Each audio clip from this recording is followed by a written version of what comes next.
Hello, welcome to another episode of Building a Leadership Mindset podcast. I'm your host, Nikki C. Super excited to have you guys here today. This is brought to you by BALM Global and the Connected Leaders Academy. I have a great friend of mine. We connected through the Business Leaders Network. He's doing some amazing things. And without further ado, we'll just bring him on and we're going to have a nice little chat. His name is Michael Fritz. How are you? I am doing well. It's windy as heck outside, but I'm nice and cozy in Studio 150 here, so I ain't got nothing much to complain about. Can't talk today. Awesome. Awesome. Not today. Where are you tuning in from? I am tuning in from St. Louis, which I think, if memory serves, you're going to be here sometime next month. Is that accurate?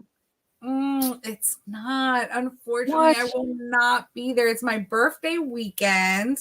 I know. I'm like so bummed out that I can't get to chill with all my friends in Missouri. But it Shoot. won't be, we're going to have plenty more. Yeah, we will. We will. And I was thinking to myself, I'm like, if I don't go to this event, it's practically in my backyard. I'm never going to hear the end of it. Oh, So yeah. JR would that's never let why you he'd be like, live that dude, down. come on, man. It's like right in your backyard, Fritz. So, well, you could have had a bunch of toasted raviolis for your birthday, but oh well. We'll get you next year. Yeah, I know. It's gonna be great. I know Well, I'm gonna definitely have the FOMO that weekend for sure. But we met at the BLN. We had a virtual coffee. We had a chat. You're just doing some amazing things, and you're a podcaster as well. But before we get into all the goods on that, let us know who Fritz is. What how did you what how did you grow up, and what made you do what you do today? wow. So I guess we'll begin at the beginning. I wasn't actually raised around entrepreneurs. Like my grandpa ran a marketing and ad agency for a little bit, kind of like in the promotional product space. But my dad didn't really dig deep into entrepreneurship until much, much later. And it was one of those things where it was like he was out of work and he tried it for a bit and then he didn't like it, so he went back to work. But my wife and I, we've been married for 15 years. We've got four little girls, age 12, 11, 9, and 6. And we're both entrepreneurs now. I didn't plan on being an entrepreneur when I grew up, but I'm really glad I made the change. I started a tech company back in 2015. I shut that down early last year. And now I run a podcast agency and I also run a company with my wife, Charlotte, where we make all kinds of clean living products. So it's I get to bring my full brain to work every single day, whether I'm running an agency or we're into procurement and production and fulfillment. It's like, it's full spectrum. It's fun though. I love it. I love being a business owner. I love being a leader. So I'm just going to keep doing it, I guess, till I'm Yeah. dead. Yeah, absolutely. That's what I'm talking about. But what field were you in before you became an entrepreneur? And what was that like changing point to say, you know what? I'm gonna work for myself. Well, I was in a tech field. So when I graduated college, I started with a degree in computer science. And I've always been a huge nerd. I've always been in like electronics or robotics or computer programming, just hardcore nerd stuff. I know I probably don't look like it, but I know how to write code. It's like, wow, he knows how to code and talk to people. Like, what the heck? Yeah, I'm a unicorn. And I started I started my career in the computer field and the tech field, just like my dad was, and planned on just getting a cushy job. Just make a solid 5, 6 figures a year, and kind of dig in and get comfy.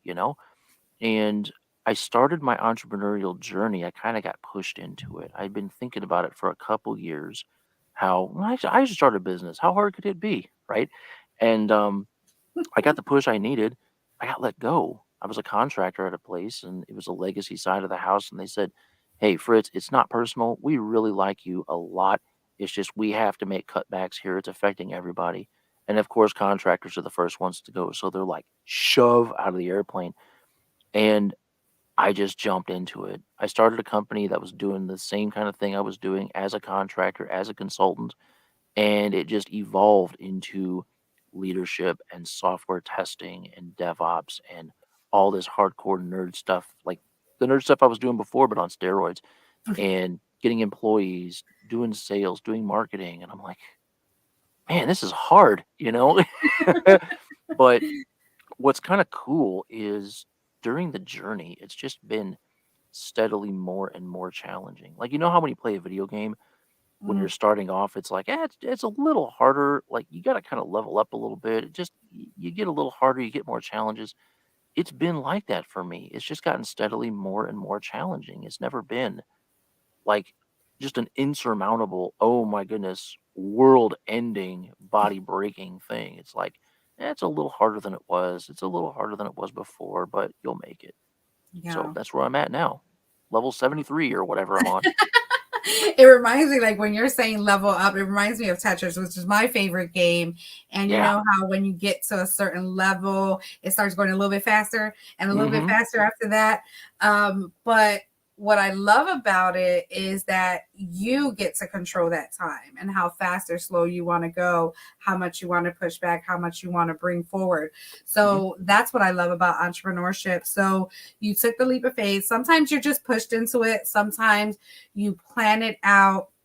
Either way, things can happen. Challenges can be right at your door. Was there ever a time where the outside noise try to break that spirit of what you were really trying to do? And how did you face some of those challenges? Oh my goodness. Yes.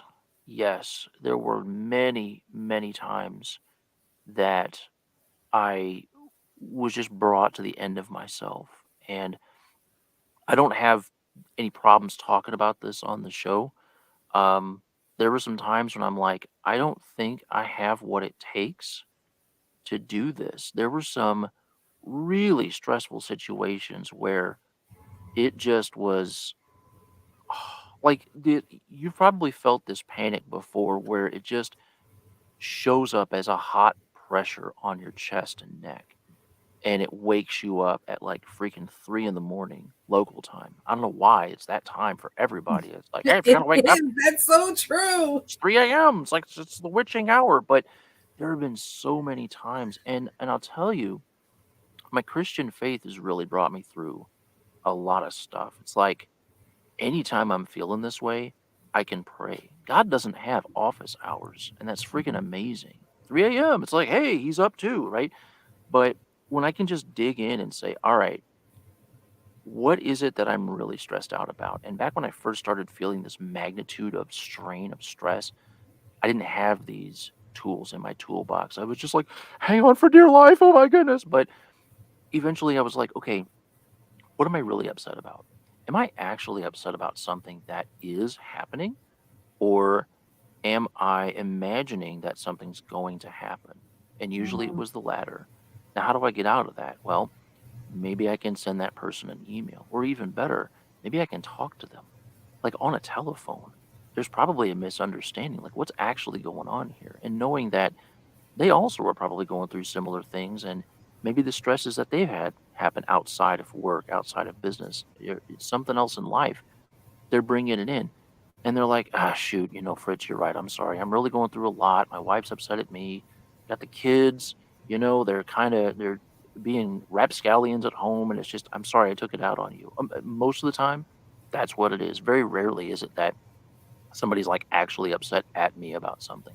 But once we start that conversation, it solves so much stuff. And I find, oh man, I was getting myself worked up out of nothing. And then training my brain to realize, like, okay, when you feel like this, Fritz, it's probably you're making a mountain out of a molehill.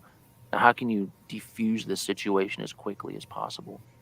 And I really think like that's a big part of what it is to be an entrepreneur is it's actually very simple to do business. The really, really hard part is overcoming your own mental blocks. Your brain's gonna make you Mhm. wanna seek after stability. Like, why would you wanna give up a steady paycheck, man? Just just nestle in. Come on. And it makes you scared about stuff when it's like it's just shadows, it's illusion. And to be able to see through that. That's Yes, some philosophical stuff, yeah. yeah, that's deep, but it's so true because I felt that way for a very long time.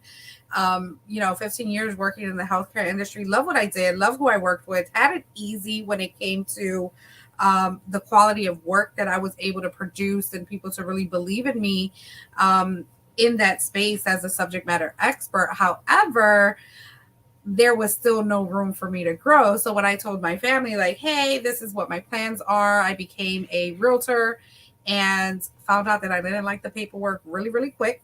So I still have my license. I have it in my back pocket, kind of downgraded to a referral agent because I'm a connector. So just that self awareness to say, okay, you know what, I did it. I got the license, I made it, but I really didn't have time to like market, promote myself or anything like that. I didn't know what networking was. Like, I just knew that I still had a 9 to 5. I was still working 60 to 80 hours. Income was coming in, bills were being paid, and that was just comfortable. So I said, okay, let's X that. Then, the pandemic smacks us in the face, and we're like, okay, it's clear 2020 vision, and we're now left with what are we going to do? And that's really when I took the leap. But it was a 20-year journey just to go through that, to say, okay, I tried this. I did taxes, I did photography, I did a lot of stuff, gained a lot of skills, but never really moved forward because I felt like I had that security. But then once you are fed up or you're just tired of being sick and tired, you kind of start making those decisions and really looking uh, at a way out and get that exit strategy. Um, but it really only falls on believing in yourself that you can and that you don't have to do it alone, and that there are people out there ready to give you the tools that you're looking for in whatever industry. So thank you so much for sharing that. Like, it's that inner voice. I call her my inner hater, and sometimes I have to Hmm. put her on check. Yeah. I'm like, no, today we're not talking about this. I'm still gonna do it because I know that I'm on a mission, and you are not going to block it. And it's really that kind of, self-talk, that self-sabotage, that just how are we going to look when we fail. So that's also comes to what you said about what is really the problem. And I'm just imagining something possibly happening, or is like I'm creating the worst case scenario. When you Hmm. eliminate that worst case scenario and you just take action, there's nothing but greatness to be able to be unfolded on the other side. So thank you so much for illuminating those things for us here. So, what would you say, going through the challenges and stuff like that? What has been the most gratifying part of really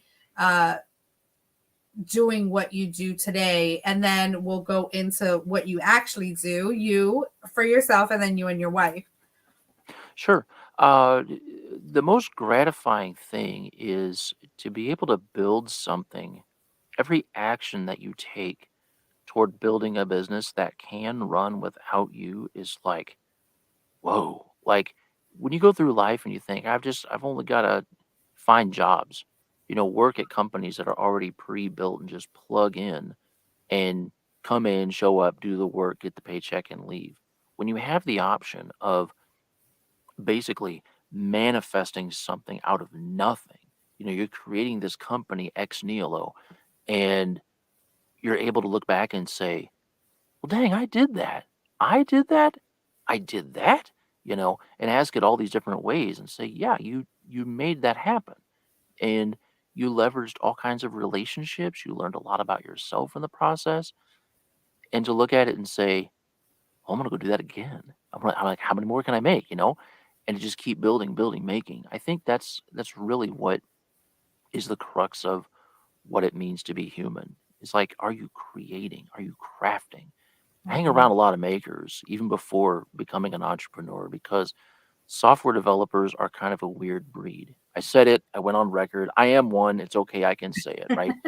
Um, we're huge nerds and we love making things. We love taking big dumb computers and having them do what we want them to do. There's something almost godlike in that. And then to take that out and say, well, now I'm going to take this same maker mentality. I'm going to make a business. That is Mhm. super, super gratifying. I love it. I think if every business I ever run failed, I would just immediately start five more. I would just, I can't. I gotta. Right? Yeah, right? You get it. I mean, you get Ex- it. It's like, hey, Exactly, exactly. And being a parent, and how does how do you convey what you're doing to, and you said you have four daughters, right? mhm, Okay. So no boys. no boys. Not yet, or not Not yet. ever. I don't know. So Maybe. I mean, yeah, but we'll see what happens. okay. Yeah. No worries. So having your four daughters, really seeing what you and your wife are putting together, and what is your messaging behind that for them? Like, are they part of your businesses? Do they, partake in any way, shape, or form? And really, what is the message you want to leave them with? Well, I mean, the message that they have, they're kind of steeping in it. It's not like an intentional, hey, here's what we're learning, you know. Um, we are we're both entrepreneurs, and so as we're building the businesses together, they're just in it. They're in the environment. And what that ends up looking like is they're empowered and encouraged to try some new things, take some risk, do some scary stuff once in a while, but also to understand that they have some massive capabilities at their fingertips, but to also know that they have gifts that they need to explore. They need to plumb the depths of what they know about themselves and, really just see what it is that they do. Um, Whoops, did we freeze there for a second? Uh-oh. Hmm.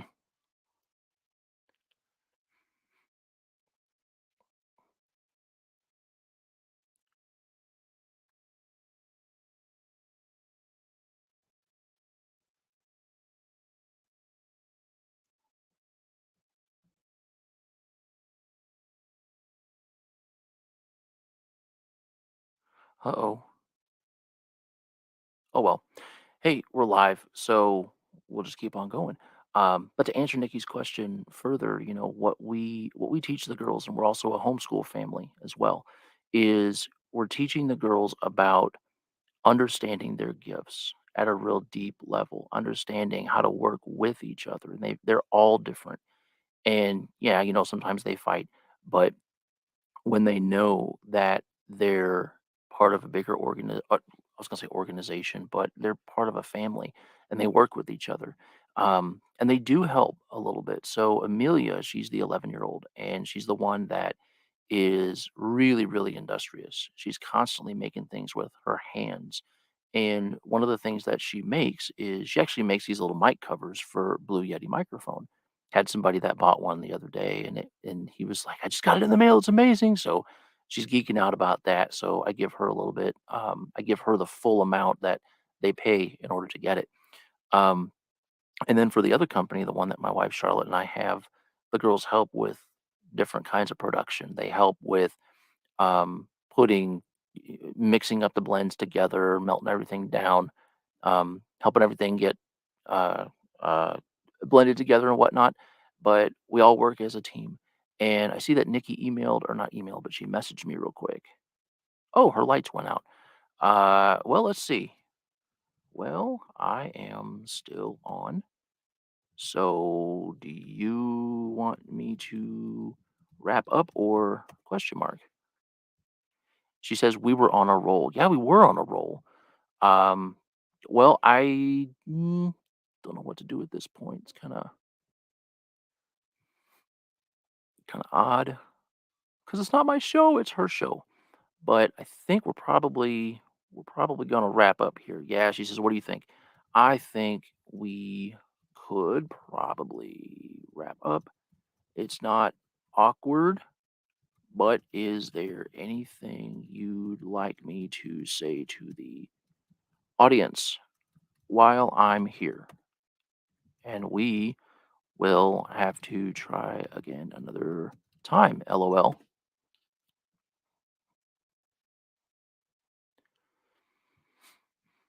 Let's see what she says. It's kind of cool being live on somebody else's show here, but let's see what she says.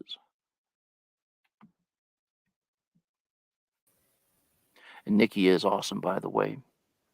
I really do enjoy Yes. chatting with her. There we go. And we're back. Yes. So I was sitting here, I I'm am like, who's flying the plane, yo? I love it. I am back. I don't know. Should we like keep that portion or condense it, slice it out? I don't know, but I think we could use it as bloopers.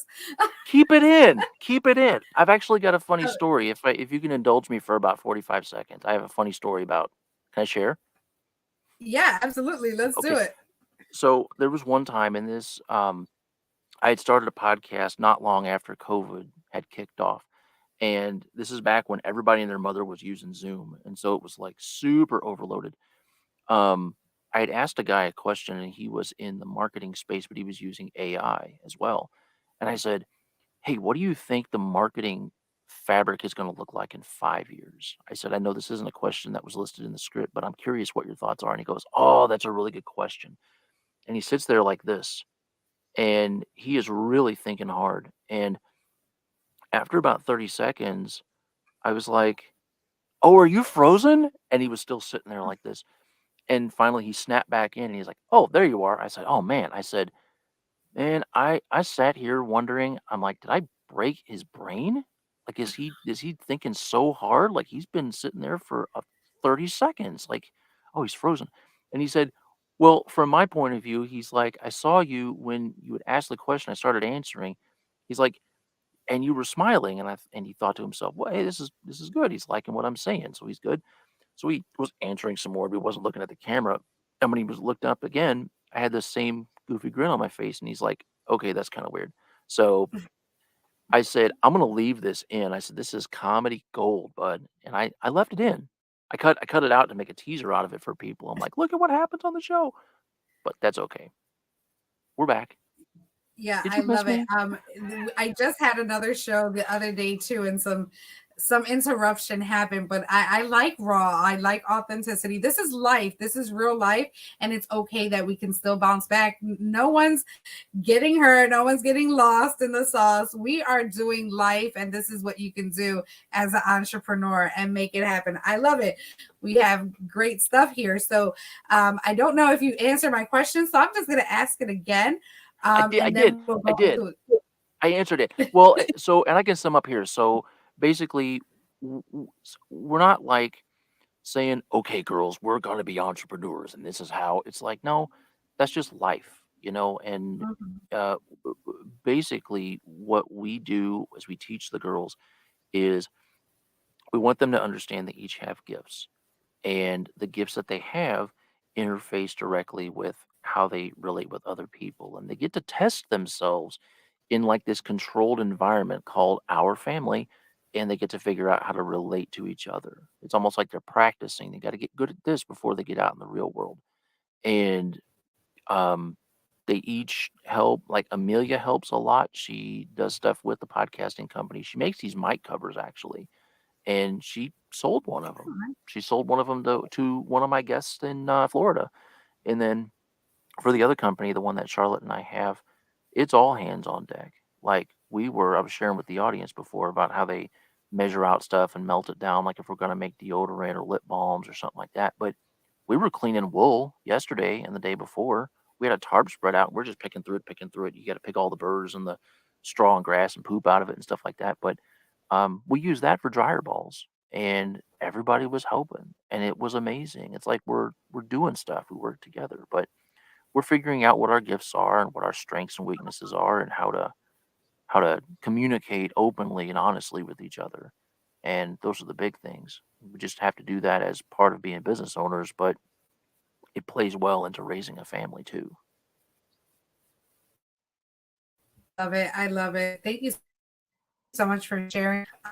I am actually going to go into commercial. We'll come right back and we'll actually talk about what you do and how people can get a hold of you. So, it's Yay. been great. I am enjoying this so far. So, we'll be right back.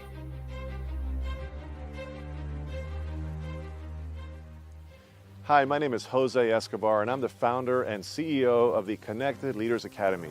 We're a growing tribe a community of entrepreneurs all over the world, globally, all across the country, high performers, titans of industry. If you're an entrepreneur and you're looking to grow personally and professionally, scale your influence, develop your skill sets, move the needle in your business, more clients, more money, more profit, the bottom line, and of course, grow your circle and your network like never before, this is where you want to be. Join the Connected Leaders Academy today. We are scaling massively. We want to welcome you in. Check me out on Instagram and on Facebook, the @ JASCO25. We look forward to having you join us. Take care.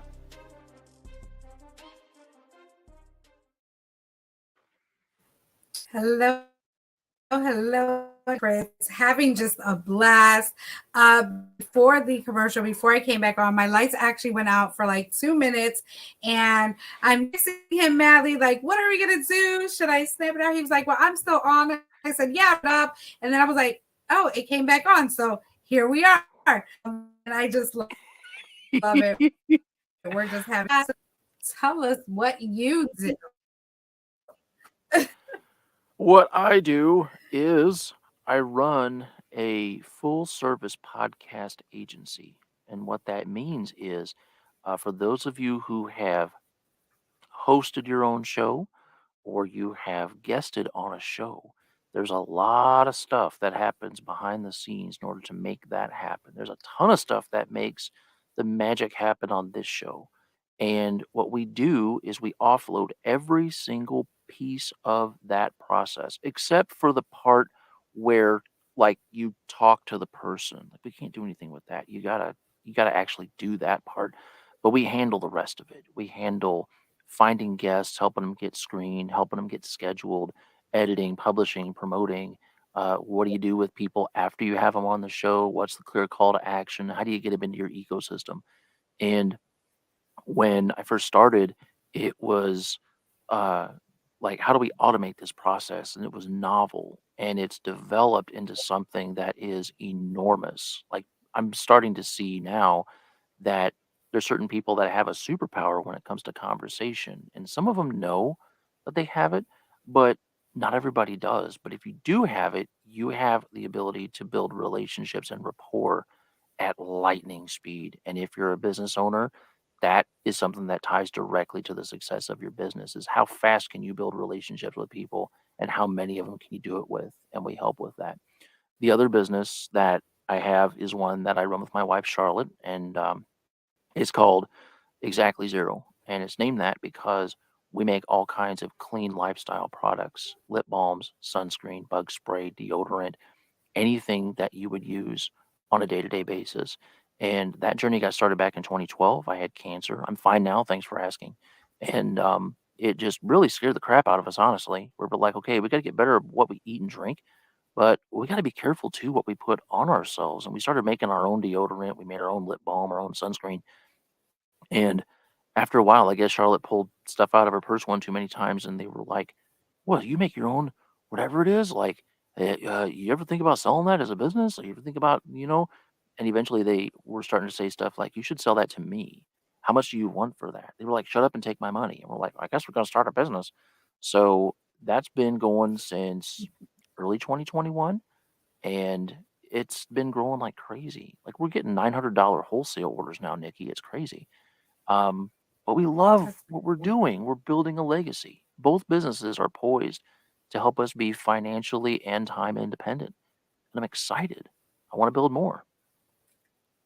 Yeah, absolutely. And that's the go. And I love when you said that they are asking you, like, how can I get that from you, like right now, and all that good stuff. And a lot of times we do things like we create, we bake, we cook, we decorate, we do things for events that we think are okay, they're okay. But when people are giving you compliments and they're giving you accolades, that is a sign of let me look a little deeper into that. And sometimes it could just be a passion.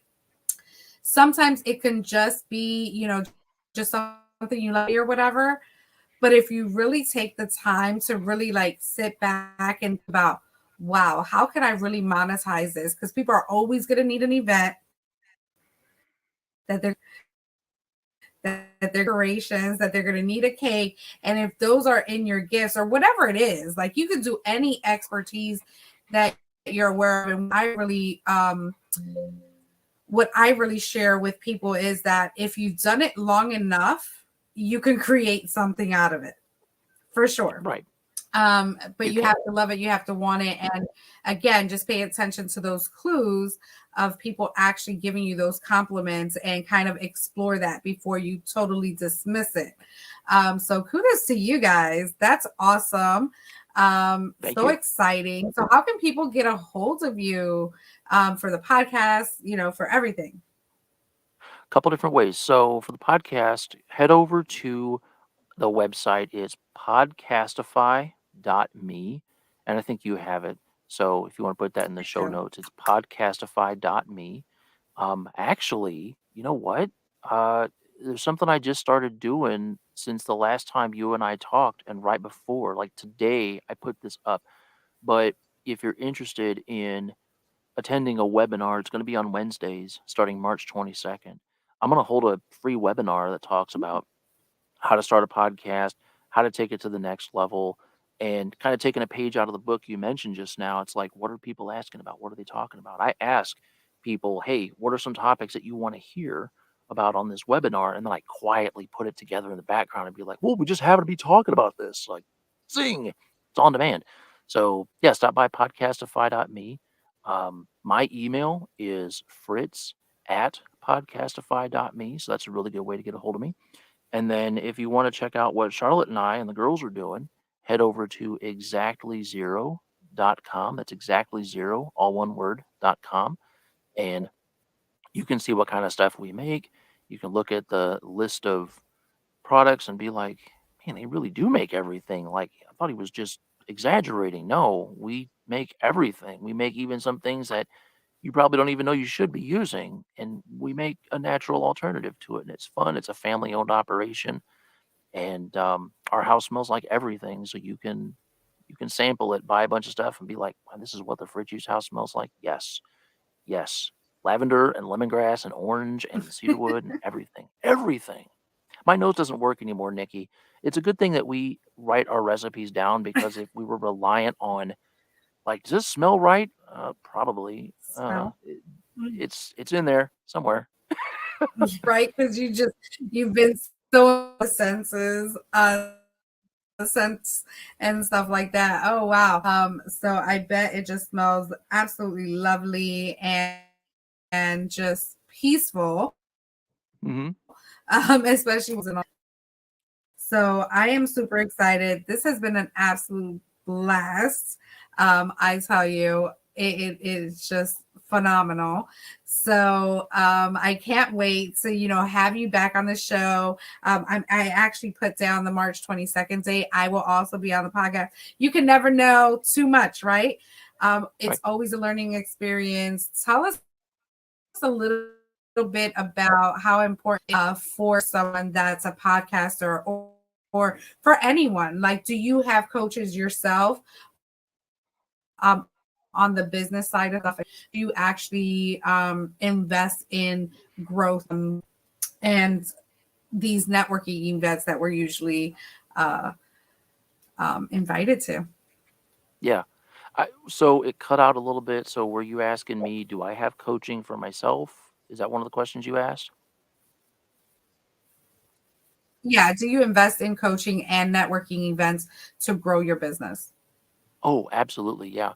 So here in St. Louis, there are a few networking groups, and I'm always careful to make sure that there's not a whole lot of overlap. Because I mean, if you go to one networking group and it's like, this is awesome, and then you go to another one and it's like, ooh, like 85% of the people are people I knew from the other one, right? Like that's too much overlap, right? So there's one it's kind of it's on the outskirts. Like when I go to the Chesterfield one, that's on the outskirts of where it really happens, like closer to the bigger cities, not not downtown St. Louis, but elsewhere. So I meet quite a few people there. But then there's also a coaching group that I'm in that they meet every week, but they have a big blowout shindig every 3 months, and I go there and I plan and I get with other other people, even other coaches, and just steep in the knowledge. And I come away from each one of those thinking, man, everybody here is capable of gigantic things. And it's amazing to be a part of this. And then, of course, there's Business Leaders Network. I mean, that's an awesome one. And if anybody's looking for just a rock solid group of people that all look out for each other, you can't go wrong with that group. How long have you been in the group? It's not been around that terrible long, but were you in there from the beginning or? I was in there. He was like 2 weeks in. So very beginning of October. Okay. So we're about the same age because I can't remember when I started, but it wasn't it. I think it was like November, December last year. Yeah. But it's like, man, I've met so many awesome people and they're always doing stuff. They've always got calls, they got leadership calls, tips, they got all kinds of stuff. It's neat. Yeah. They're amazing. Absolutely. And that's where we connected in. I'm in many, many groups.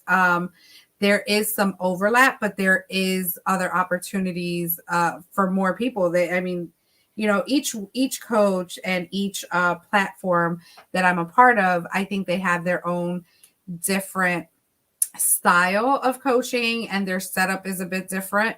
And their missions are different, but I get value from each and every one of them.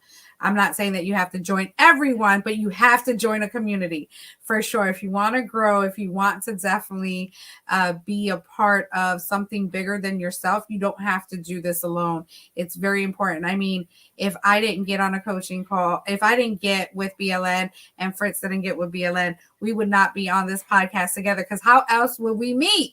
Right? I would have. We would not. Yeah, we wouldn't. There'd be no way. There's 8 billion people on the planet, girl. We wouldn't meet.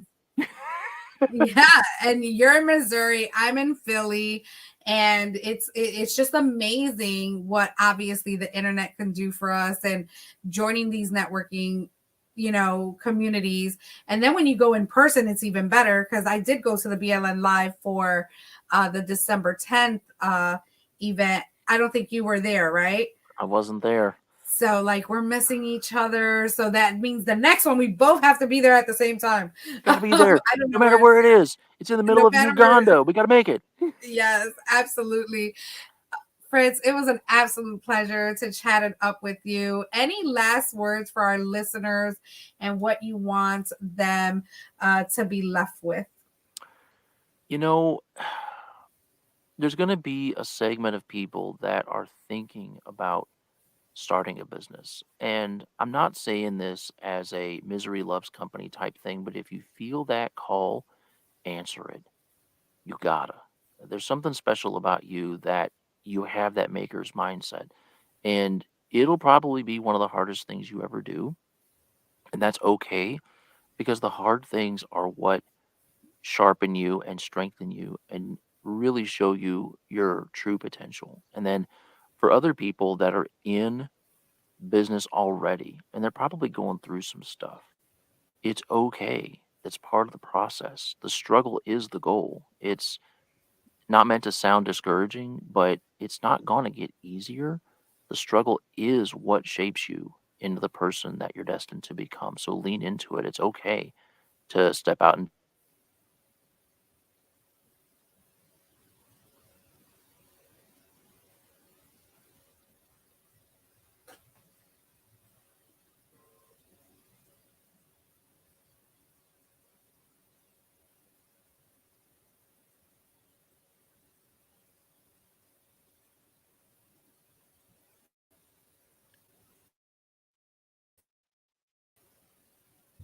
there we go. Yes, it's okay to you said lean into it and it's okay to, and then you have to finish your sentence. Oh, it's okay to lean into it. It's okay to trust the process. It's okay to trust the process. It's going to be hard, but it's okay. It's okay. Yeah, I love that because that has been the true testimony to really, again, you're going to have those days where you're going to wake up, you're going to be pumped. You get on these calls, you get all the tools and you're like, I'm ready to make an idea.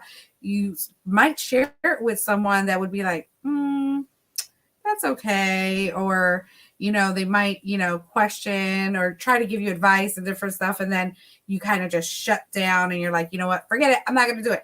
never do that. Always look at what exactly are you trying to. So you have to pay attention to things, but always listen to your initial gut feeling, because that's always what actually it's given to you in the first place. So thank you so much for that. That's awesome. You are amazing, Fritz. Can't wait to, get on these mastermind calls with you, these networking calls with you throughout the week. It's always a pleasure, but we're definitely going to have to get you back on for sure. And I may be on your podcast soon, so we'll make that happen. And yeah, super excited. And thank you guys all for tuning in to another episode of Building a Leadership Mindset podcast. And as I always say, make it count.